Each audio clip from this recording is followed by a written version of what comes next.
Hello and welcome! I am Resnik and this is a guide to building a Polish deck in Wargame AirLand Battle.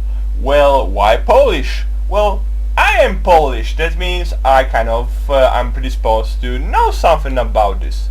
I think that narrowing your mind to one faction just because you are in real life from this faction is bad in a game, because it can hinder your gameplay. It can lessen your chances to win when you look at a game as a whole. But in this particular example, I think Poland is a very underwhelming but interesting faction that really has all of its elements that you can take them and pull them off with some unique angles to look from, and this guide will tell you how to pronounce those bloody hard names, what they actually mean, so you can pronounce in your own language what is in my opinion, obviously, the best way to build and play the Polish in Wargame AirLand Battle. So my final deck, which is called Poland 80s, as it uses the category B bonus for 30% availability, is here. I'll be showing you this at the end of the video, because this is to sum up my conclusions which led me to selecting this otherwise not interactive bonus. We'll start with creating a Polish deck with all units, so we can comment why is it wise to go back in one era and hinder yourself on purpose to gain some kind of an advantage, and why in case of Polish troops it is actually more profitable than not. Okay, so we're gonna call it Poland, and national deck obviously Poland. We've got 6 activation points, which is, if you see, quite a lot, because Soviet Union gets only 2. East Germany gets 8, as they are the weakest faction, you could say, and Czech people get 5, so we are kind of in the top. 6 is quite a few points, so it is the only bonus. The type, in my opinion, it's never useful in one-on-one scenarios. I think it's only useful in bigger battles like 2-on-2, or even bigger, not 2-on-2, like 5-5, 10 versus 10, when you can split your roles between guys and you can say, I only do infantry and you only do planes, or I do infantry and recon. That's why only those 2 units types can get a bonus and everything else be hindered because someone else plays it. But when you play alone, the disadvantages overwhelm the advantages, so I never support the idea of going with the type bonus. Especially the bonus is kind of crap, you see, because you get like 1 bonus experience to some type of units, you get some minus costs, which will let you like buy 1 more unit overall, but not only you get like almost no tanks, but you are restrained to select the type of units, which typically cuts half of the units you can pick from. And this is a killer for this deal. So in small games, 1-1, 2v2, never go, really, never, unless you are so good you have to put those chains on yourself, so you can compete with those lesser beings. But if you're just a normal player, never. Era bonus, always never pick it, but in Polish case we'll that. So let's begin, create our deck. Hello, 41 points. 41 points, this is something. This is, by the way, AirLand Battle Beta. It is about 20 May, which the game being released in 10 days, so a lot of stuff can be changed, and will be probably, and with patches and hopefully expansions, maybe free expansions like with the European escalation game. But for now, I think the base, the psychology is important. Let's go logistics, but one more word. When you play a game and you have this researcher, mathematician approach to it, you have to kind of realize that the game is basically a model, a mathematical model. And when you try to get into the game developers' mind and see, I've got those different factions and I want to balance them by subtracting one value of a faction and adding another value, right? So USSR is better land, stronger land, weaker on air, let's say, it's just an assumption, and for the purpose of this example, and neither is better in air and weaker on ground. So this is this kind of basic balance, like you've got this slider and you move it, that you add on one side and subtract on the other. So what is the Polish design philosophy? The Polish design philosophy is you get a lot of all the units, really. See, 58, well, maybe this is logistic, not the big example. Let's go tanks. You got, oh my god, 58. This is basically Cold War era. You got, oh yeah, this is Cold War. These tanks won the Berlin. So this is really Cold War. Only 10 bucks. It is year 60. Oh, I cannot show you. Yeah, 69. Year 69. This is, if you check, those are pretty crappy, you could say, old, inexpensive units. And this goes for most of the Polish, let's say, planes. Look at all these. And it is, well, historically accurate. Polish was, for the USSR, a big satellite country, saying that we are a big nation. We're about 30 million at the moment. And the buffer zone we created, it means any operation from possible war from the USSR to the West or otherwise would happen through the Polish borders, as it was always in history. So what we wanted is to keep the Polish in check, but don't give them too good gear, because they were very rebellious, as you can see from the year 98 transformation, Solidarność, etc. So they were given some leftover gear that they could defend themselves with, but if they were to rebel, they would be easily crushed. So you can see it's like giving up the older gear, and you could say, what's the purpose of playing the older gear? Then we go to the design philosophy. If, as a developer, I know I can give them only the older gear, then I will, and it's gonna be cheaper, I'm gonna make them versatile.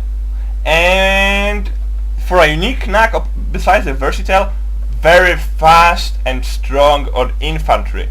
And what I found about the game, that versatility in those minor factions that really have only a few select units, is the most important factor. If you play, say, East Germany, then you're gonna have crappy infantry. Really, only a few infantry units and nothing to pick from. And it's gonna really hinder you. And you're gonna have to think, I'm crap on infantry, how do I compensate? With Polish, you didn't get this problem. You get everything. And what you get is really a bang for the buck. If you pay for a cheaper unit, it's not as strong as Spetsnaz or Delta. But for the price, they do amazing stuff. And if you compare them not on a utility level of how strong the firepower is, but how much you can get from the money you invest, I would argue they are the best. Maybe, well, they are in the top in most departments, like tanks. Obviously I have Russian tanks, so Russians would have the same tanks, except those few modified Russian designs. But infantry, and I find myself loving to play with infantry, because I'm more of a divide and conquer person, which means when I secure a sector, I want to kind of secure it. So I use infantry. Obviously not too heavy, because it's an investment and the map is big, but those key positions and infantry. Well, this is another topic, right? What unit is good for what? But infantry is the key, and this infantry is pretty amazing. I mean, those this is the first pronunciation lesson. Spadochroniarze. Well, you cannot pronounce it. Spadochroniarze. Oh, horrible. Basically what it means, it translates one-to-one as paratroopers, right? So they are thrown from a heli and they fall on parachutes. So they are paratroopers, basically. That's just a translation. And this is just, you know, basic unit, nothing special. RPG-7, AK, modified AK, RPK, only 875 meters in the 1000, so not best for static defense. So maybe not, but look at how much infantry there is, and how many variants of the infantry. and my favorite vehicle, which is a Polish exclusive, which we'll start from the beginning in a second. But this is the Scud, and this is, I believe, the most awesome assault troop transport vehicle in the game. And when you see its biggest advantage, oh my god, I cannot point precise stats value with a mouse. I have to pick it like this, so you'll have to find it with your eyes yourself. So you can see it's got a heavy machine gun with 1000 meters, which is okay for self-defense. But Malutka, 4 rockets, decent range, pretty okay accuracy in AP power, not something to engage higher tier tanks with, but enough to suppress and self-defense. But the biggest advantage is it's kind of obviously it's the highest variant, so you can go with the lowest. This one is got a rocket, but if you wanted only to invest 10 points, you can see the different variants here. The speed, the road speed 150, which is, you could say, quite common, by the off-road speed 95, and the autonomy 700 kilometers. It basically means when you full up, you can ride around the map 2, 3, 4 times and still be good on fuel. You're never gonna run out of it.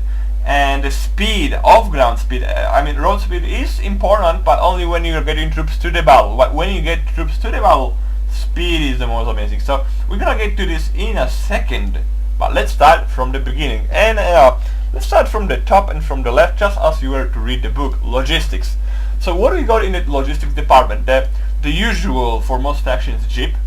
It's got good stats. It means that it's cheap, but it's got no armor.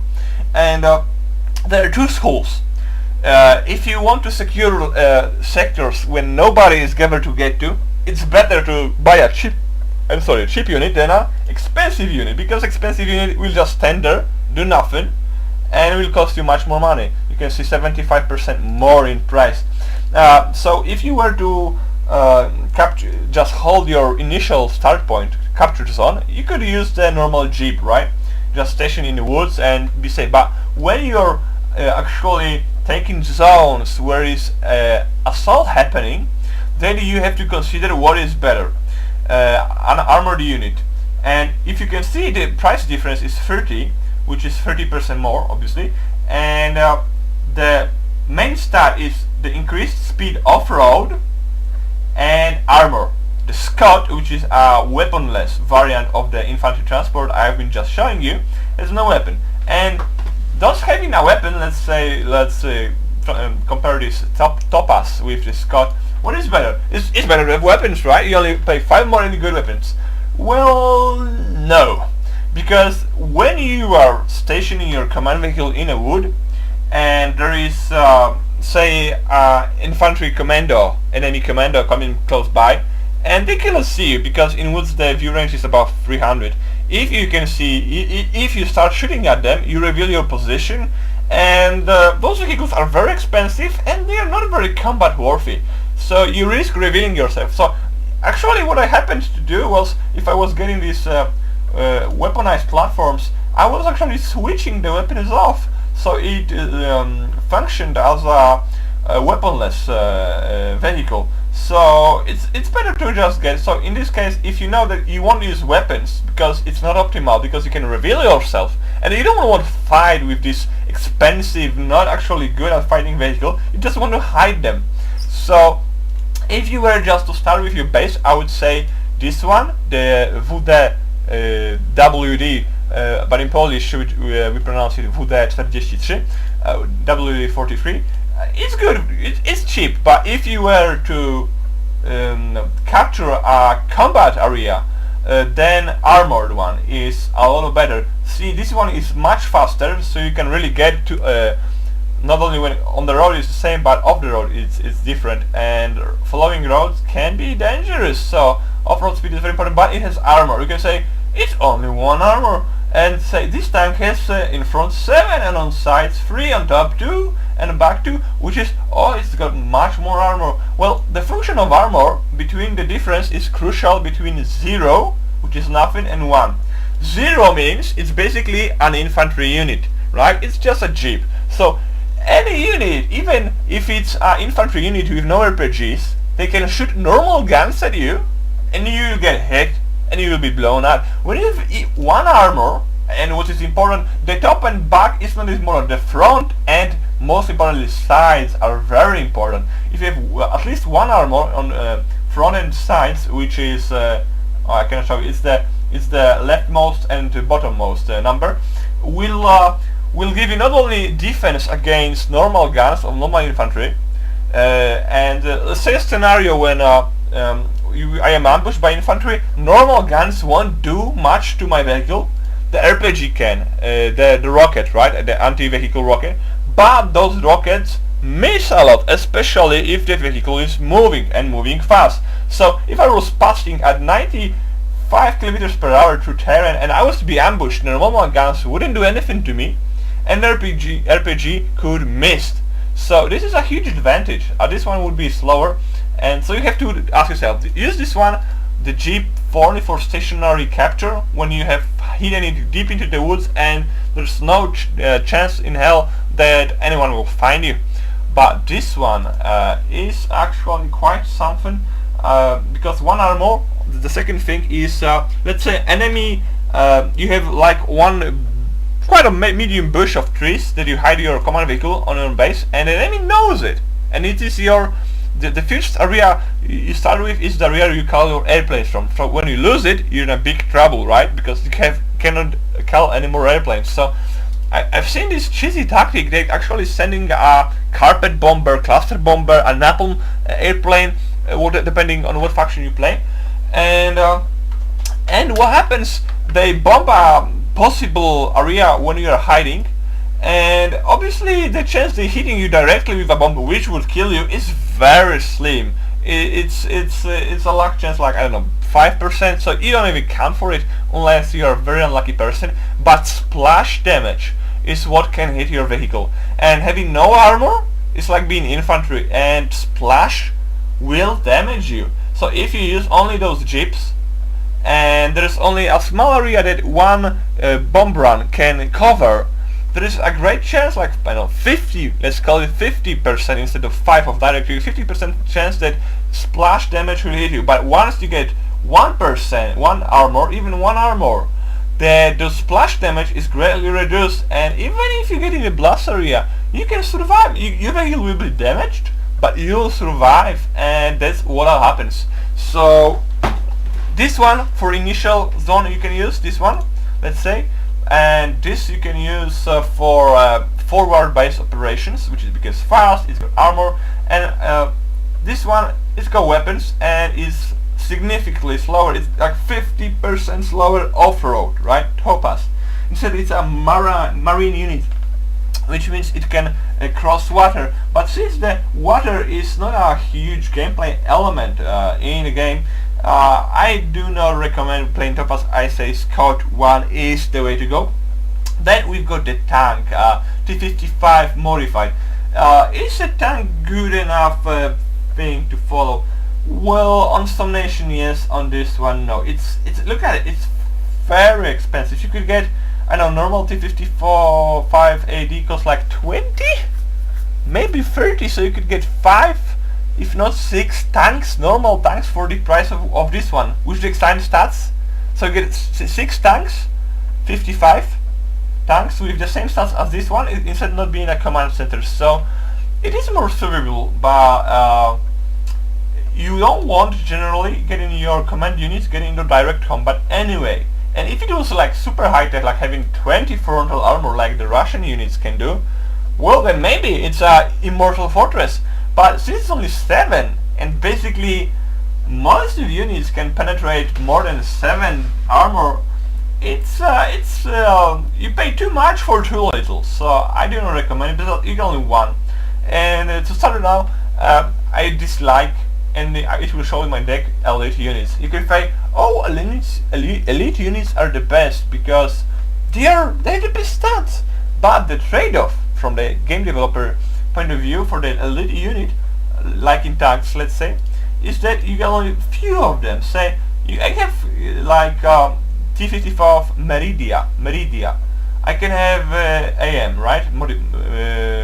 modernized, which means modernizowany, Russian. It can have 12 times 2, which is 24. Well, the elite unit, it's obviously it's got more armor, bigger accuracy, but only have 8 for a train example. So my philosophy is I play a pact, and I come from the Slavic culture, and what made, for example, what made a Kalashnikov such a great gun was it is heavy, it is cumbersome, the reload mechanism, the changing magazine is horrible. The safety lever is on the other side that you operate, so you have to switch your gun.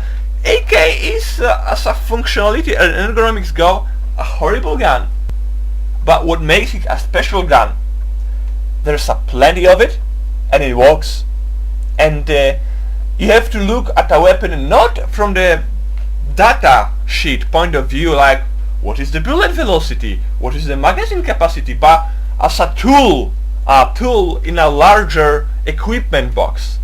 So the tool have to be there always when you reach for it, and it always have to be ready for use, right?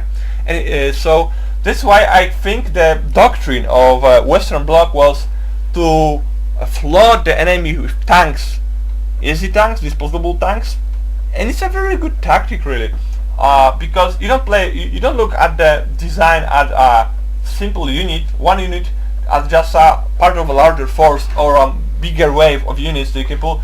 And you want, if I play with elite units, let's say I buy 2 veterans, right? Because the most advanced Polish tanks with pretty neat looking composite armor, you can say, and a smoke screen. I say, oh, those are amazing tanks, right? I'm gonna get, oh no, how do I know, 4 veterans and make a 4 unit company. So, and because it's a good unit, right? And the problem is with this approach that if you base your strategy around a elite unit that you cannot replace because there's so few of them, and you lose the unit, your strategy is hindered. You lost because you made a mistake. Maybe a rocket airplane, right, bombed your tank. Maybe you rode in an ambush of infantry, or maybe just enemy was having a bigger force and you lost your key card. Then you playing your game without your ace.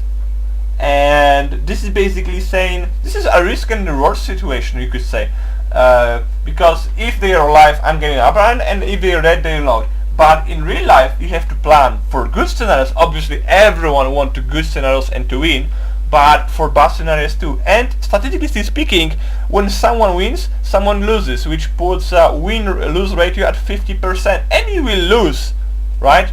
So losing this advantage, which takes a slot, right, which takes activation points, I don't think it's a good strategy. And I think that, and more historically close to Cold War Soviets, was to use kind of cheap, okay, disposable but plentiful units that when I lose, like I said, trained, when I lose 4 tanks because of the attack run of an enemy bomb carrier, I can pull more, and they're not like super expensive, and like they're not replaceable. Let's compare these two. The Meridia has okay, this one got 1900 cannon range, this one got 2100 range, right, and 2 more points of armor, and that's basically it. So okay, cannon range, it's called, can you see the cannon mate, D10T, it's often shortened by Western people to idiot, as you add I-D-O-T gun, idiot gun, because it is so powerful, so cheap, and so accurate. This is really a bang for the buck. So you can, okay, let's take an example of picking between those 2 tanks. We have to pick one of those, right? The T-55L and T-58AM. And which one of those? This one obviously has more armor and has higher range. Let's go with this one, okay? Assuming we skip the, no, it's not a prototype, but it is a low quantity tank, so we ignore those, right? Even though they are nice, but I don't want to base my B or not to be or a unit that can die in many various ways. So let's think about those two units. This tank is slightly better. It has how much more range? If it is 1900 and this is 21, then we could say it is 10%, right? Well, because 10% of 1900 is 190, which is 200 basically. So 1900 plus 200 is this. So it is for 10%. I can just have more. So okay, it got an upper hand for me, but now I can pull, I don't know, 5 times more these tanks. Try to handle this one, man. Or it happens he's been hiding huge air force, pulls them on me. I'm surprised I lose a tank battalion, and what do? I can respond, I can adapt because the cost is cheaper, there's plentiful to come more reinforcements. This is a more flexible approach to gameplay. I would believe it allows you to make mistakes. Well, with the prototype approach, it's like when you hone your tactic to perfection or know that a certain spot in map really depends on an elite unit in a certain spot that can, I don't know, there's a bush that is critical because it gives you cover but only accommodates 4 tanks that obviously you want to hold the elite units instead of some really cheapo units. But this is a very specialized scenario and you never know what opponent you will be playing, and there's so many variables, so many units, about 700 units in this game, that you never know what the opponent will do, what the map will do, how the tactical scenario on map will develop. So be flexible, have a plenty of units, plenty of disposable units. Is worse units? No, actually not worse units. If you say, oh, let's check those tanks. T55L and T55 AM Meridia. You can see more range and well, quite some more armor presently, but still very low armor. You pay how much? 75% more. So if you're on a budget, and you basically are getting 1000 points to spend in a typical non-custom game, right? So if I want 4 tanks of these, I can spend 80. For 80 I got 4 tanks of these, and for 80 how many I get? I get 2, and I spend 70, right? So I get 4 of those or 2 of those. Can you see it? The bang for the buck is clearly here, because 4 of those will cost me 140. 140. It is 75% more. So you can have 75% more of those tanks than those. So you get 75% more tanks with the 55L, and here you get